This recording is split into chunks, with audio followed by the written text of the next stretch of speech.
Suatu ketika Usamah ibnu Zaid yang kita bicarakan biografinya ini menghadap melihat Nabi SAW dan dia berkata, "Ya Rasulullah, wahai Rasulullah, lam araka tasumu syahram minas syuhur ma tasumu fi Sya'ban." Aku tidak pernah melihat engkau berpuasa begitu banyak seperti puasa engkau di bulan Sya'ban. Kebetulan kita hari ini jatuh pada tanggal 2 Sya'ban. Ya Rasulullah, wahai utusan Allah, wahai Nabi Allah, lam araka, aku tidak pernah melihat engkau tasumu syahram minas syuhur, berpuasa di suatu bulan, tasumu fi Sya'ban, seperti puasa engkau di bulan Sya'ban. Artinya dibandingkan bulan yang lain, Muharram, Safar, Rabiul Awwal, Rabiul Akhir, Jumadil Awwal, Jumadil Akhir, Rajab, puasa engkau lebih banyak di bulan Sya'ban. Kira-kira alasannya apa? Itu menunjukkan Usamah ibnu Zaid dekat sekali dengan Nabi. Dia tahu Nabi makan, Nabi tak makan, Nabi puasa, Nabi tak puasa.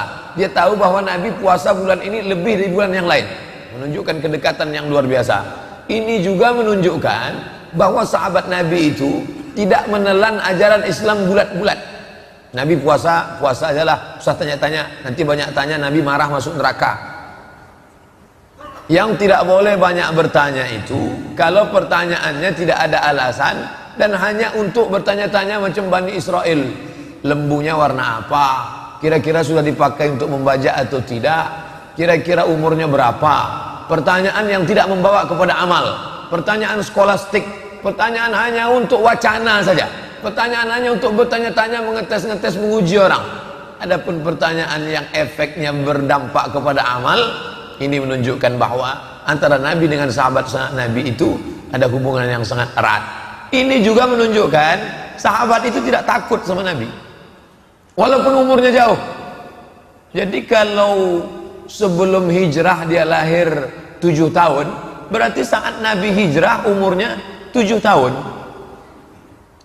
Waktu Nabi hijrah umurnya 53 tahun.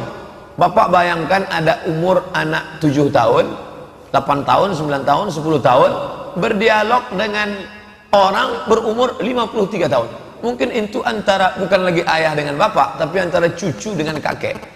Menunjukkan sahabat Nabi itu tak takut dengan Nabi. Nah sekarang sebenarnya banyak yang mau saya tanyakan sama Ustaz itu tadi. Kenapa tak tanya? Takut saya nengok muka Ustaz itu. Berarti Ustaz itu tidak macam Nabi.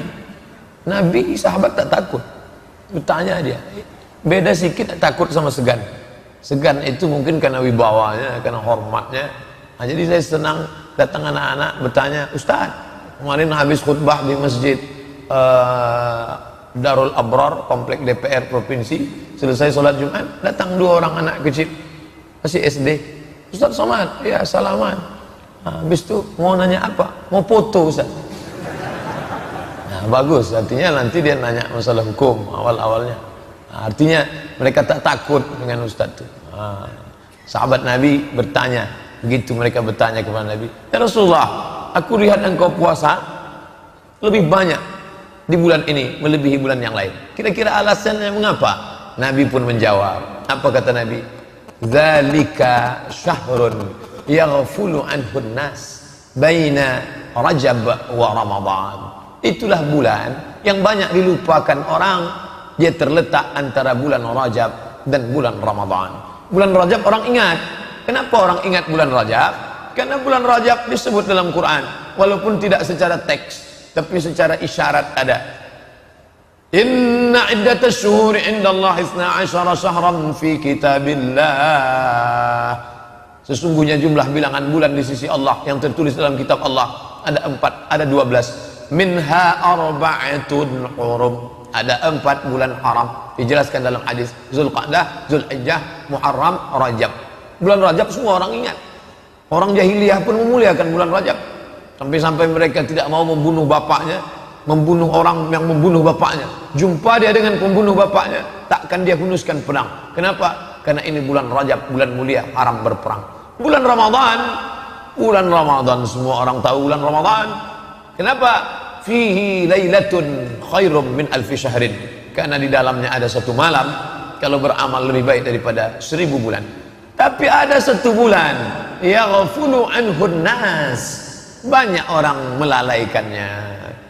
Beramal di bulan yang dilalaikan orang, pahalanya besar.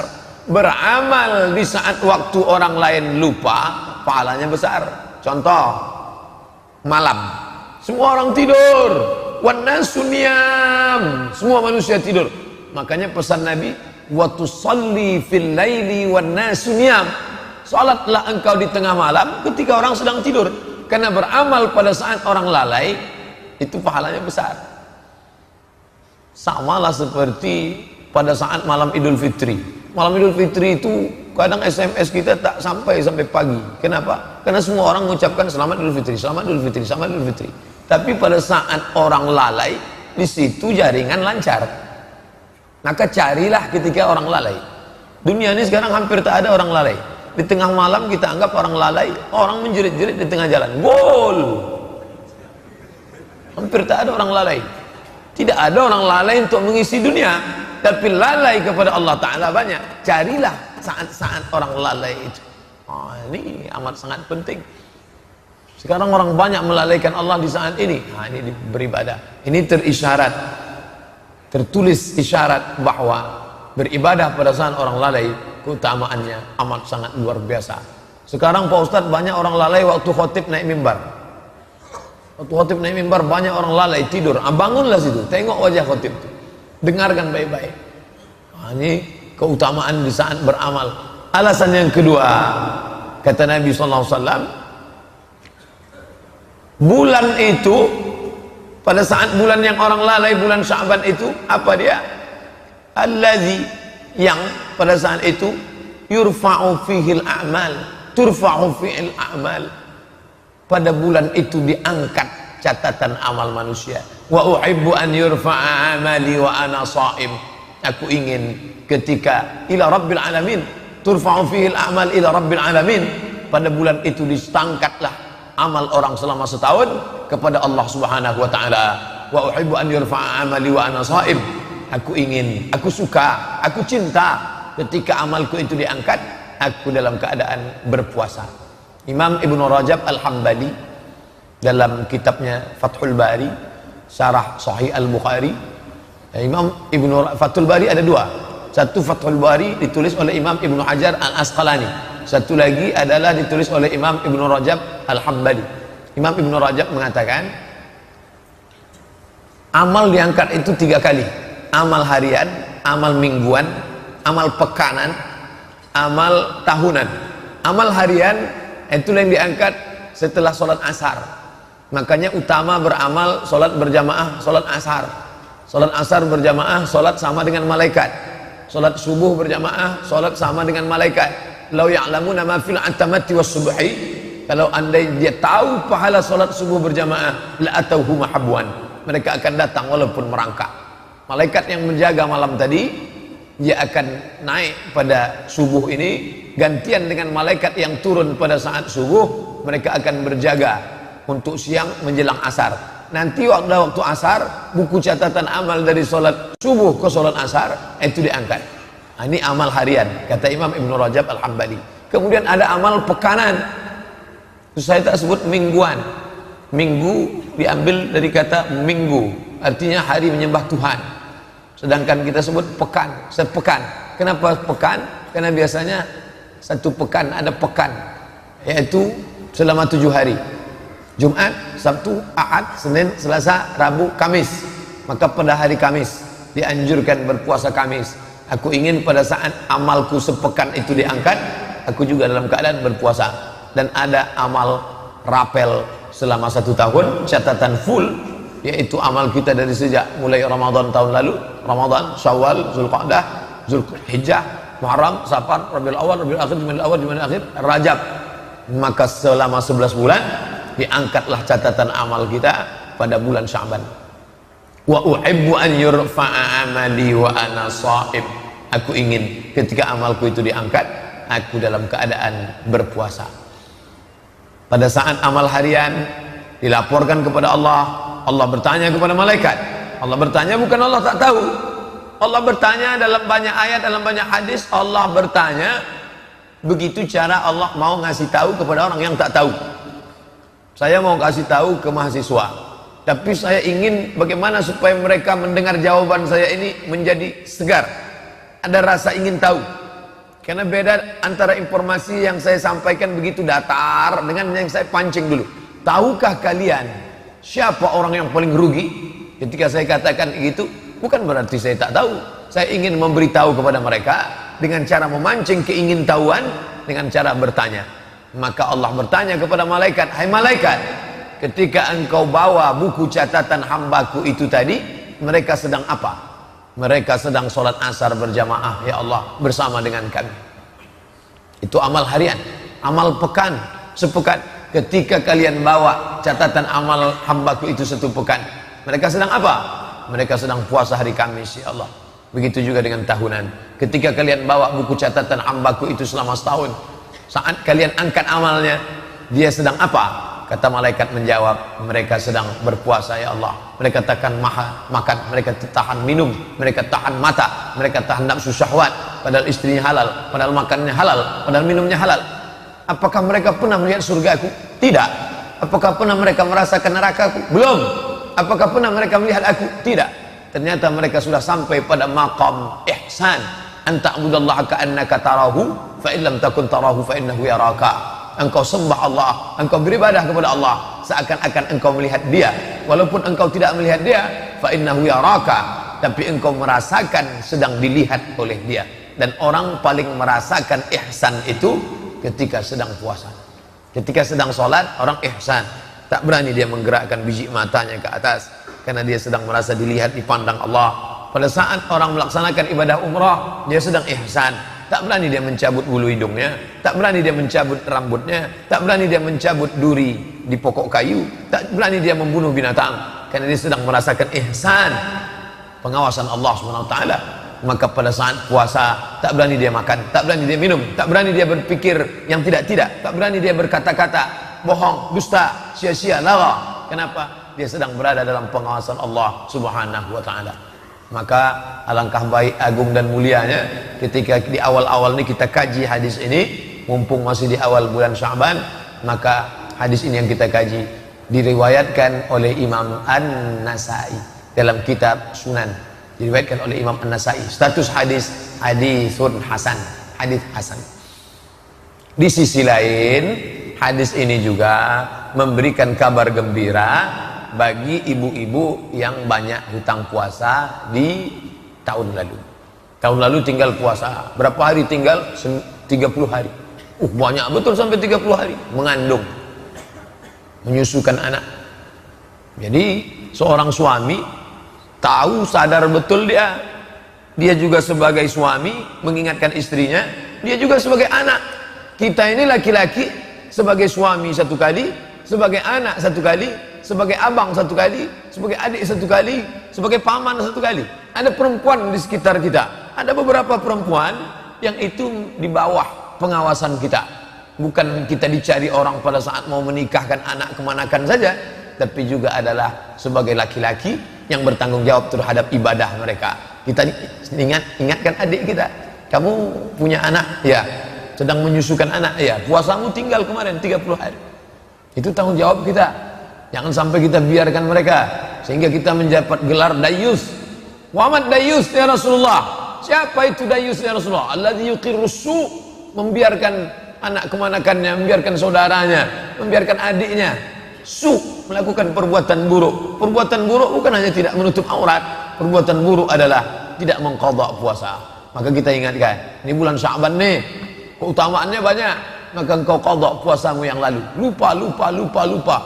Sejak Syawal sudah 11 bulan tak mengqadha puasa. Maka di bulan Sya'ban ini, mumpung masih tanggal 2, besok hari Ahad tanggal 3, hari Senin tanggal 4. Ahad, oke. Ahad saya tak bisa puasa nih. Kenapa? Ini godaannya besar nih, ayam panggang, ayam penyet, pesta, nikah, walimah, akikah. Saya tak bisa puasa nih Pak Ustadz. Hari Senin tak ada halangan. Maka hari Senin, malam Senin itu bangunkan istri, bangunkan keluarga, ajak mereka mengqadha puasa. Niatkan puasa, saya niat mengqadha puasa yang tinggal tahun lalu, diqadha pada hari Senin, maka keutamaannya luar biasa. Qadhanya lunas satu hari, dapat pahala puasa Senin, dapat pahala puasa sunat Rajab. Nah, jadi beramal ini cerdas, smart, cerdas. Sekarang banyak orang punya smartphone, HP-nya yang cerdas, orangnya tak cerdas. Cerdas kita beramal, satu kali amal dapat 3 bonus. Mungkin yang lalu-lalu apa boleh buat. Begitulah Allah memudahkan, selalu memberikan motivasi. Tidak ada alasan orang untuk takut beragama. Takut saya pengajian ini sikit-sikit neraka. Enggak, kabar gembira. Nabi itu dikirim Allah SWT basyiran wa nazira. Basyir, kabar gembira. Nazir, peringatan. Makanya basyir lebih dulu. Basyiru, beri kabar gembira. Wala tunaffiru, jangan buat orang takut kepada agama. Yassiru, berikan kemudahan. Wala tu'assiru, jangan mempersulit-sulit. Ustaz, saya belum mengqadha puasa nih, neraka jahanam tempat ente. Orang takut beragama. Saya belum mengqadha puasa nih. Insyaallah. Sekarang kita kan masih tanggal 2 qadha. Ibu, ganti puasanya, Bu. Ustaz udah sebut 2 kali ibu. Memangnya laki-laki tak ada tinggal puasanya? Laki-laki lebih banyak pula puasanya tinggal. Sejak kapan dia meninggalkan puasa? Kalau si ibu kemarin meninggalkan puasa sejak hamil 30 hari, menyusukan 30 hari, menyusukan tahun kedua 30 hari. Si bapak rupanya tak puasa sejak akil balik. Umur sekarang berapa? 43. Akil balik berapa? 13 tahun. 43 kurang 13, 30 tahun tak puasa. 1 tahun 30 hari, 30 tahun 3 kali 3 900 hari tak puasa. Oleh sebab itu qadha, gantilah ini. Jangan disangka taubat selesai. Usolli sunat taubat rakaataini lillahi ta'ala, puasa tinggal selesai. Ustaz Somad tu macam tak pernah aja tinggal puasanya. Dulu pernah, sedang puasa saya, datang kawan saya bawa soto Medan. Ayo lamat makan kita, kata dia. Waktu itu masih sekolah. Akhirnya batal puasa, tapi udah saya ganti dah. Yang lalu-lalu itu ingat qadha. Oleh sebab itu, maka mungkin kita masa lalu pernah meninggalkan puasa, maka kita qadha. Faman kana minkum maridan, siapa yang sakit, au ala safarin, atau musafir, itu juga diganti. Fa iddatum min ayyamin ukhar, ganti di hari yang lain. Oh berat ini Pak Ustaz. Islamnya agama berat ini Pak Ustaz. Dia tidak berat, dia ingin kita sehat. Qadha saja istiqamah, Senin Kamis 8 hari dalam sebulan. Senin Kamis 8, 10 bulan 80 hari, tambah Rajab, tambah Sya'ban full, maka bisa dia setahun itu 100 hari, bisa lunas puasanya. 1 tahun 100 hari, 9 tahun 900 hari. Orang yang tak puasa selama 30 tahun pun bisa lunas, badan sehat. Ternyata makanan yang kita makan itu semuanya mengandung racun. Makan apel tidak busuk, tidak dimakan ulat, dibelah, tak ulat. Coba jambu air di belakang rumah kita belah, berulat. Kenapa apel tak berulat? Karena disemprot pestisida, racun. Padi, dulu padi dimakan wereng. Kenapa padi sekarang gemuk-gemuk, berasnya enak? Rupanya padi pun bercampur racun pestisida, menggumpal di dalam darah, menjadi cancer, C-A-N-C-E-R, cancer kata orang barat. Orang kita payah nyebut cancer. Kenapa Pak Fulan? Kanker. Nah, ini apa obatnya? Ternyata orang barat sudah menemukan obatnya, namanya terapi. Mereka takut makan obat, efek samping. Dimakan ini muncul penyakit lain. Maka mereka temukan terapi dengan cara menahan makan. Mereka tak tahu puasa, mereka sebut dengan fasting terapi. Fasting, tak makan berat, tak makan gandum, tak makan roti, tak minum susu. Pokoknya yang makan berat mereka tinggalkan. Selama berapa hari? 8 hari dalam sebulan. Dengan demikian, maka tubuh itu sendiri yang akan memakan racun-racun yang menggumpal di dalam darah, dalam daging, sehingga racun dimakan oleh tubuh. Itu mereka sendiri yang menemukan. Saya ketika ditunjukkan kertas ini ke saya, Ustadz ini ada terapi baru, katanya bagus, tahan makan selama 8 hari dalam sebulan, maka badan kita akan sehat. Subhanallah, Masya Allah. Ternyata Nabi kita sudah mengajarkan itu. Bapak-bapak yang punya banyak hutang puasa di masa lalu, istiqomahlah dengan Senin Kamis. Bagi yang sudah, ini makin menguatkannya. Bagi orang beriman tak ada pengaruh. Informasi dari orang kafir itu tidak mempengaruhi amalnya sedikit pun. hanya sebagai pembanding saja, dia hanya akan tersenyum mendengar cerita ini. Tapi bagi orang yang mula-mula beramal, yang masih mempertanyakan, kalau saya dapat, kalau saya buat ini saya dapat apa? Kalau saya tak buat ini saya dapat. Nah, itu. Jadi masih beramal, Ustadz, pahalanya apa? Efeknya apa? Tapi bagi orang yang sudah sampai pada tingkat ridha Allah, semua itu dia laksanakan untuk mencari ridha Allah. Saya tahu Bapak Ibu berlevel-level, ada yang sudah sampai pada maqam ridha, tapi masih ada lagi pada masa level untuk mencari pahala. Semuanya itu diayomi oleh Islam. Makanya Nabi mengatakan, kalau kamu puasa ini pahalanya ini, kalau melaksanakan sholat ini pahalanya ini, kalau ibadah ini pahalanya ini. Artinya apa? Islam mengayomi semua level. Tapi bagi orang-orang, saya tidak lagi beramal untuk ingin ini Pak Ustaz, saya hanya ingin beramal ilahi anta maqsudi wa ridhaka matlubi. Semuanya terayomi dalam Islam, karena manusia itu sama macam jari jemari, ada yang level tinggi, ada yang sedang, ada yang rendah.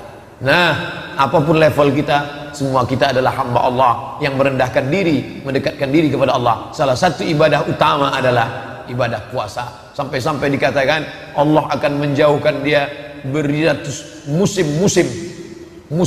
Satu tahun ada 4 musim. Musim saif, musim panas, musim syita, musim dingin, musim kharif, musim gugur, musim rabi', musim bunga. Maka orang yang berpuasa, Allah sudah menjauhkan dia dari sekian puluh musim, bertahun-tahun dari neraka jahanam. Bahkan di antara husnul khatimah, mati dalam keadaan melaksanakan puasa. Pak Fulan meninggal kenapa? Meninggal dia sakit Pak Ustaz, tapi kemudian dia rajin puasa sunat, meninggal dia. Meninggalnya bukan karena puasa itu. Nah, jangan pula dibalik, kamu jangan puasa sunat, Pak Anu kemarin meninggal gara-gara puasa, itulah dia mati. Enggak, Allah ingin dia mati dalam keadaan husnul khatimah, dalam keadaan pengawasan Allah, kering bibirnya, kering lidahnya, karena basah berzikir mengingat Allah, dan dia mati dalam menghadap Allah dalam keadaan berpuasa.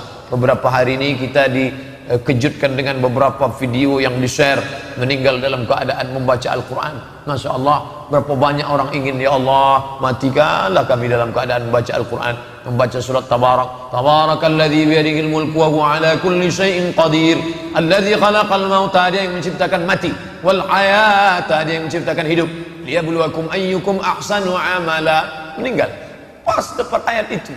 Masya Allah, keagungan yang diberikan Allah. Engkau adalah orang yang menemukan makam keutamaanmu pada ayat terakhir yang kau baca, liyabluwakum ayyukum ahsanu amala. Allah menguji, dibuatnya kau hidup sampai tanggal 2 Sya'ban ini karena Allah ingin melihat apa amal yang terbaik yang kau lakukan. 1, 2, 3, 4, 5, 6, 7, 8, 9, 10, 11, 12, 13, 14. Indah Rajab Sya'ban tahun ini, tanggal 14-nya pas hari Jumat. Satunya hari Jumat, Sabtu, Ahad, Senin, Selasa, Rabu, Kamis, Jumat, Sabtu, Ahad, Senin, Selasa, Rabu, Kamis, pas malam Jumat. Kamis tanggal 14, malam Jumatnya nanti malam nisfu Sya'ban. Kita lanjutkan hadis yang lain, bukan hadis yang pertama tadi. Hadis pertama sudah selesai. Ittala Allahu ala jami'i khalqihi lailatan nisfi min Sya'ban. Pada malam nisfu Sya'ban, ittala Allah memperhatikan semua makhluknya. Hadis ini mesti dipahami dengan baik. Jangan katakan Allah hanya memperhatikan malam nisfu Sya'ban, lalu malam-malam yang lain Allah, na'udzubillah, subhana rabbika rabbil izzati amma yasifun, maha suci Allah atas semua sifat-sifat. Kalian katakan Tuhan tidur, kalian katakan Tuhan tak menengok, kalian katakan Tuhan santai. Tak betul. Allah itu adalah la ta'khudhuhu sinatun wala naum. Dia tak mengantuk, dia tak tidur, dia tak lalai. Wa ma kana Allahu bighafilin amma yaf'alu dhalimun. Allah tak pernah lalai, tak pernah lupa. Lalu apa makna hadis ittala Allahu ala jami'i khalqihi lailatan nisfi min Sya'ban? Pada malam nisfu Sya'ban Allah memperhatikan semua makhluknya. Tiap hari Allah memperhatikan makhluknya. Allah memberikan perhatian khusus pada malam nisfu Sya'ban. Fayaghfiru li jami'i khalqihi, diampunkannya semua makhluknya yang meminta malam itu, yang berdoa malam itu, yang bermunajat malam itu. Dari sejak kapan? Dari mulai habis azan maghrib, karena masuknya malam nisfu Sya'ban, pergeseran waktu dalam kalender Qamariyah beda dengan Syamsiyah. Kalau Syamsiyah sejak tergelincir matahari sejak jam 12 malam, sedangkan Qamariyah begitu nampak anak bulan sore Kamis nanti malam Jumat, kita pun sudah masuk malam nisfu Sya'ban, beramallah. Tapi Nabi tak ada menyebutkan amalnya apa, itu tak ada. Tak ada Nabi menyebutkan kamu mesti buat ini. Jadi nanti kalau ada yang mengatakan harus baca ini, harus buat ini, harus baca ini, harus zikir ini, itu ijtihad dari para ulama. Misalnya datanglah orang bertanya ke saya, Ustaz Somad, ya ada hadis tentang malam nisfu Sya'ban? Ada. Sahih apa tak sahih? Syekh Albani mengatakan hadis ini bisa diterima sebagai amal. Nasiruddin Al-Albani yang mengatakan hadis malam nisfu Sya'ban ini bukan dhaif, bukan maudhu', bukan palsu, bukan dhaif.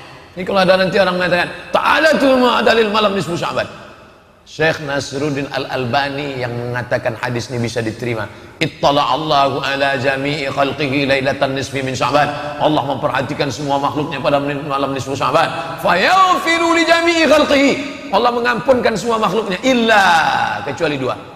Ada dua yang tak diberikan ampunan, ada dua yang tak dikabulkan doanya. Yang pertama, musyrik, orang yang masih syirik, mempersekutukan Allah, menyembah Lata, Uzza, Manat, Hubal, Jibti, Tagut, yang masih datang kepada dukun, yang masih kepada minta kepada benda keramat, yang masih mempersekutukan Allah, maka taubat nasuhala, berhenti menjelang malam nisfu Sya'ban ini. Bukan hanya menjelang nisfu Sya'ban, sejak kapan saja berhenti buat dosa, salat sunat taubat, mandi taubat, salat sunat taubat, banyak beristighfar, minta ampun kepada Allah. Yang kedua, yang tak diterima Allah doanya, yang tak diperhatikan Allah malam itu, yang dicueki oleh Allah adalah musa'in, orang yang belum berdamai dengan musuh, dengan kerabat, dengan tetangga, dengan sahabat. Maka damai itu indah, mendamaikan hati. Jangan lagi bermusuhan. La yahillu li muslimun ayyahjura akhahu fawqa thalati layalin. Tak boleh mendiamkan, memusuhi, berkelahi dan lain sebagainya. Oleh sebab itu, setelah bersih dari syirik, bersih daripada permusuhan, baik hablum minallah, baik hablum minannas, Kamis malam Jumat ketemu dua keutamaan. Malam nisfu Sya'ban, malam sayyidul ayyam, sayyidus syuhur, induk dari segala bulan, bulan Ramadan. Sayyidul ayyam, induk dari segala hari, hari Jumat. Hari Jumat sudah dimulai pada petang Kamis malam Jumat. Man qara'a suratal kahfi yaumal jumu'ah, siapa yang membaca surat kahfi petang Jumat, malam Jumat, hari Jumat, siang Jumat, adha'a lahu min nur, Allah memberikan dia nur, cahaya pencerahan, ma bainal jumu'ataini, antara dua Jumat. Habis maghrib itu baca surat al-kahfi, baik, saya baca al-kahfinya besok lah Pak Ustaz, baik, saya mau baca Quran malam ni khatam Pak Ustaz, baik. Lalu datang orang berjumpa dengan ulama, wahai tuan ulama, ya malam ni nisfu Sya'ban, betul, saya amalnya apa? Amal aja banyak-banyak. Amalnya apa? Amal aja banyak-banyak. Tentu sebagian orang tak puas dengan itu. Dia mau Ustaz tu menyebutkan, sebutlah Ustaz secara detail teks. Lalu kata Ustaz tu, bacalah surat Yasin. Kenapa Yasin disuruh? Nabi tak ada nyuruh, hai orang beriman, bacalah surat Yasin pada malam nisfu Sya'ban, tak ada. Tapi hadis yang bersifat hadis umum ada. Man qara'a Yasin fi lailatin, siapa yang baca surat Yasin pada suatu malam, asbaha maghfuran lah, pada waktu subuhnya dia sudah diampunkan Allah Subhanahu wa taala. Jadi nanti kalau ada yang membid'ahkan baca Yasin malam nisfu Sya'ban, dalilnya umum ada. Ini saya tunjukkan bahwa malam nisfu Sya'ban itu utama, ada dalilnya umum. Ittala'allahu ala jami'i khalqihi lailatan nisfi min Sya'ban. Allah memperhatikan makhluknya pada malam nisfu Sya'ban. Fa yaghfiru li jami'i khalqihi, diampunkan semua makhluknya, illa musyrik atau musya'in, kecuali orang yang musyrik dan orang yang belum berdamai. Hadisnya ada, tapi dalam hadis itu tak ada disebut surat Yasin. Lalu tentang hadis surat Yasin, hadis lain. Buka dalam tafsir Ibnu Katsir, muqaddimah surat Yasin. Man qara'a surat Yasin, man qara'a Yasin, siapa yang baca surat Yasin fi lailatin, dalam suatu malam. Tak disebutnya malam apa? Malam nisfu Sya'ban, malam Jumat, malam Senin, malam Kamis, pokoknya malam. Asbaha maghfuran lah, pada waktu subuhnya dia sudah mendapatkan ampunan Allah Subhanahu wa taala. Jadi dua hadis yang dikombinasikan. Boleh menggabungkan dua hadis nih Pak Ustaz. Baca kitab Kaifana Ta'amal Ma'as Sunnah yang ditulis oleh Syekh Yusuf Al-Qaradawi. Kata dia, cara yang paling baik memahami hadis bukan satu hadis dibaca lalu diambil satu hukum. Tidak, bukan begitu caranya. Dikombinasikan beberapa hadis baru ditarik satu kesimpulan. Cari satu hadis tentang sholat dari takbiratul ihram sampai salam, tak akan jumpa. hadis tentang salat, ini iftitahnya, ini rukuknya, ini sujudnya, ini i'tidalnya. Begitu juga hadis tentang Isra Mi'raj. Tolong carikan saya hadis Isra Mi'raj, satu hadis dari mulai Nabi berangkat ke Masjidil Aqsa, naik ke Sidratul Muntaha, turun, satu hadis. Tak ada. Hadis itu dikombinasikan, hadis ini, hadis ini, lalu dikumpulkan ulama menjadi satu, disusunlah kitab Al-Isra wal Mi'raj. Begitu juga dengan amalan-amalan ini. Kalau diminta satu hadis, tak ada, beberapa hadis. Lalu kenapa setelah selesai membaca surat ini orang berdoa? Itu namanya tawassul dengan amal soleh. Ya Allah, berkat aku membaca Al-Quran surat Yasin ini, maka engkau mudahkanlah segala urusan anakku. Buka tafsir Ibnu Katsir. Apa kata Imam Ibnu Katsir? Idza quri'a fi amrin asirin, kalau dibacakan pada perkara yang sulit, illa yassarahullah, maka Allah memberikan kemudahan. Tawassul dengan amal soleh, ada hadisnya, ada tentang 3 orang terjebak di dalam gua. Masuk dia ke dalam gua, hujan rintik-rintik, tak mungkin melanjutkan perjalanan, maka bernaung di dalam gua. Tiba-tiba tak lama datang batu bergelinding dari atas bukit, pas menutup pintu gua, tertutup, terjebak 3 orang. Maka mereka berdoa kepada Allah dengan bertawassul. Yang satu berdoa, ya Allah, berkat sedekahku, maka bukakanlah pintu gua ini. Terbuka pintu gua, tapi tak bisa mereka keluar. Yang satu lagi bertawassul, ya Allah, berkat aku berbakti kepada orang tuaku, bukakanlah pintu gua. Terbuka, belum bisa keluar. Yang satu lagi bertawassul, ya Allah, berkat barokah aku tak jadi berzina dengan sepupuku.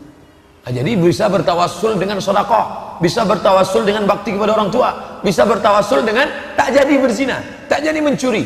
Ya Allah, aku tak jadi pacaran. Kata anak-anak muda ini, yang sudah terlanjur, cari amar lain. Berkat aku begini, berkat aku.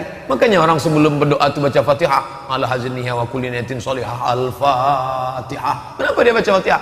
Dia bertawassul dengan bacaan Al-Fatihah. Ya ayyuhalladzina amanu taqullah, hai orang-orang beriman, takutlah kalian kepada Allah, wabtaghu ilaihil wasilah, carilah wasilah. Bukan mencari wasilah perantara antara aku dengan Allah, ada perantara Lata, Uzza, Manat, Hubal, Jibti, Taghut, Na'am. Bukan, carilah perantara, maksudnya dengan amal soleh, barokat ini ya Allah. Tapi jangan kuat-kuat riya, sum'ah, mempertunjukkan amal kepada orang lain. Ini dalil-dalil. Jadi tidak ada aturan baku mesti beramal ini, tidak. Lalu dia kemudian memperbanyak solat malam. Baik, solat malamnya biasanya hanya 11 rakaat. 2 rakaat 1 salam, 2 rakaat 1 salam, 2 rakaat 1 salam, 2 rakaat 1 salam. Habis itu ditambahnya witir 3 rakaat, selesai. Tapi pada malam itu, karena malam khusus, dibuatnya sholat banyak-banyak. Ya tak ada salahnya. Pokoknya kalau lebih dari 11 rakaat, bid'ah. Wa kullu bid'atin dhalalah, wa kullu dhalalatin finnar. Lebih dari 11 rakaat masuk neraka. Kalaulah 11 rakaat menjadi batasan, siapa yang melaksanakan lebih masuk neraka, maka masuk neraka lah sahabat Nabi yang disebut dalam kitab Musnad Ahmad bin Ambal, yang dilaporkan kepada Nabi, ya Rasulullah, ya ini ada kawanku. Kenapa dia? Dia sholat dari Isya sampai subuh. Sholat Isya sampai subuh itu rakaatnya banyak sekali. Dari mana Ustaz tahu rakaatnya banyak? Karena ayatnya Qul huwallah. Itu menunjukkan ayatnya banyak. Kecuali Nabi, sahabat ini melapor, ya Rasulullah, ya ada kawan saya. Kenapa dia? Dia sholat dari Isya sampai subuh. Ayatnya rakaat pertama surat Yasin. Nah, itu kemungkinan tak sampai karena dia baca ayatnya panjang. Tapi ini dilaporkan, ya Rasulullah, sahabatku ada sholat dari Isya sampai subuh, ayatnya apa? Qul huwallah. Qul huwallah. Ini tak pernah dibuat Nabi. Maka sahabat ini heran, kenapa kawanku ini ayatnya Qul huwallah terus? Dilaporkannya kepada Nabi. Lalu apa kata Nabi? Dia anggap Nabi marah. Itu adalah perbuatan bid'ah. Aku tak pernah mengajarkan sholat Isya dari Isya sampai subuh. Aku tak pernah mengajarkan ayatnya Qul huwallah, Qul huwallah, Qul huwallah, Qul huwallah. Tapi dia terkejut. Ternyata Nabi menjawab. Apa kata Nabi? Innaha la ta'dilu sulusal Quran. Sesungguhnya surat Al-Ikhlas Qul huwallah itu kalau dibaca 1 kali sama dengan 1/3 Al-Quran. Apa yang ingin Nabi sampaikan? Sahabatmu yang membaca Qul huwallah itu sudah menghatamkan Al-Quran beberapa kali dalam sholatnya, seperti 1/3, 1/3, 1/3, 3 kali sama dengan sekhatam. Maka bagi yang selama ini ayatnya Qul huwallah, makin yakinlah dia dengan ini. Malam itu nanti dibuatnya sholat banyak salat. Tak salah.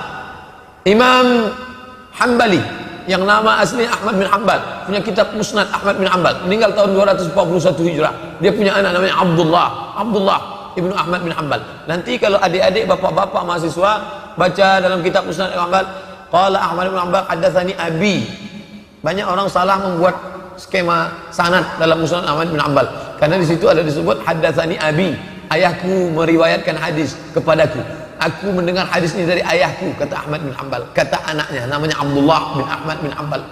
Orang bertanya kepada dia, "Hai Abdullah, ya, engkau anak kandung Ahmad bin Hanbal?" "Betul." "Berapa salat malam ayahmu?"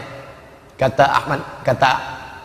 Abdullah bin Ahmad bin Hanbal, "300 rakaat fil yaumi wal lailah," sehari semalam.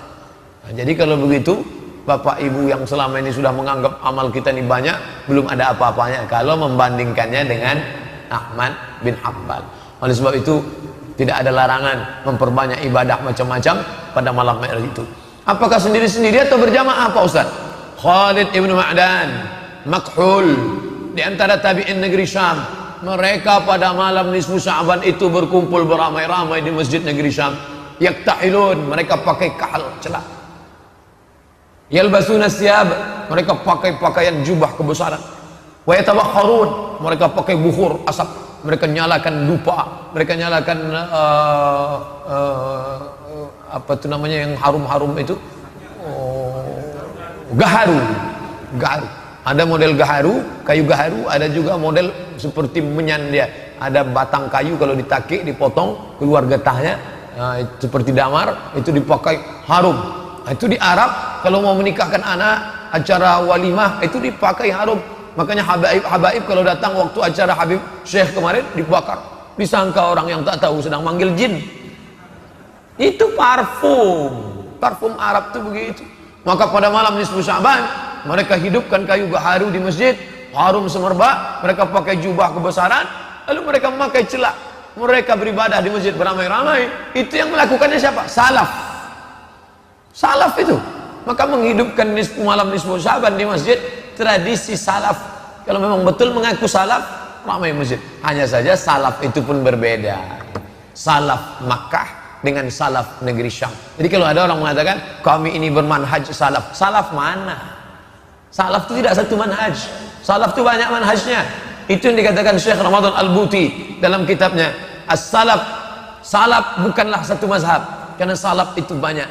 Antara salaf Aisyah dengan salaf Ibnu Abbas saja beda tentang memaknai apakah Nabi Muhammad melihat Allah atau tidak pada saat Isra Mi'raj. Salaf yang mana? Salaf bukan satu manhaj. Salaf itu banyak. Makanya saya sebutkan salaf mentakwil ayat-ayat. Maka takwil itu bukan manhaj khalaf, tapi salaf. Keliru orang yang mengatakan bahwa salaf itu satu manhaj. Karena salaf itu banyak manhaj. Ada manhaj sahabat ini, ada manhaj sahabat ini. Maka salaf yang ada di negeri Syam berbeda, mereka menghidupkan malam nisfu Sya'ban. Kenapa orang di Makkah tidak ramai-ramai di masjid? Kenapa orang di negeri Syam ramai-ramai datang ke masjid? Ternyata orang di Makkah tak perlu melakukan itu, karena Makkah pusat Islam, tetangga-tetangganya semuanya Islam. Tapi di negeri Syam mereka bertetangga dengan Romawi, mereka bertetangga dengan bekas-bekas peninggalan Persia yang masih lagi mengagungkan kemusyrikan. Maka perlu untuk menunjukkan show force. Pada malam itu mereka ramai-ramai sehingga orang kafir menengok, orang Islam ramai malam nisfu Sya'ban ini, hati-hati dengan orang Islam, jangan macam-macam dengan mereka, tengok mereka ramai itu. Jadi kalau nanti ada masjid yang malam nisfu Sya'ban ramai-ramai beribadah, maka itu termasuk dari tradisi salaf. Salaf itu 3 abad pertama. Khairul qurun qarni, sebaik-baik abad-abadku. Tsumma alladzina yalunahum, 1 abad sudah itu. Kemudian 1 abad sudah itu. Inilah salafus salih, salaf yang baik-baik. Adapun sesudah itu maka disebut dengan khalaf. Setelah nisfu Sya'ban ada hadis menyebut idzan tasafa Sya'ban fala tasumu. Kalau sudah lewat nisfu Sya'ban fala tasumu, jangan puasa lagi. Nanti ada ibu yang puasa tanggal 21 Sya'ban. Ibu kok nggak makan? Saya puasa. Apa ibu nggak tahu hadis ini? Idzan tasafa Sya'ban fala tasumu. Kalau sudah nisfu Sya'ban jangan puasa lagi. Lalu ibu bapak pun banyak yang takut puasa, karena orang menyebut jangan puasa lagi, jangan puasa. Padahal hadis ini ada penjelasannya. Jangan dibaca hadis itu bulat-bulat. Yang tidak boleh puasa itu adalah orang yang memulai puasa sunat setelah nisfu Sya'ban. Itu yang tak boleh. Selama ini tak pernah dia puasa. Rajab tak ada puasa, 1, 2, 3, 4 ini dia tak ada puasa. Tiba-tiba setelah nisfu Sya'ban dimulainya puasa sunat. Itu tak boleh. Itulah makna hadis itu, idzan tasafa Sya'ban. Kalian yang tak pernah puasa sebelumnya, tiba-tiba setelah nisfu Sya'ban kalian mulai puasa sunat, fala tasumu. Jangan. Tapi bagi orang yang melanjutkan puasa, ibu bapak memang biasa puasa Senin Kamis, Senin Kamis, Senin Kamis, kebetulan jatuh pada tanggal 21, jatuh pada tanggal 17, boleh. Atau dia biasa puasa Nabi Daud 1, 3, 5, 7, 9, 11, 13, 15, pas 17 puasa dia. Ente puasa ya? Iya, fala tasumu. Aku boleh, ente yang tak boleh.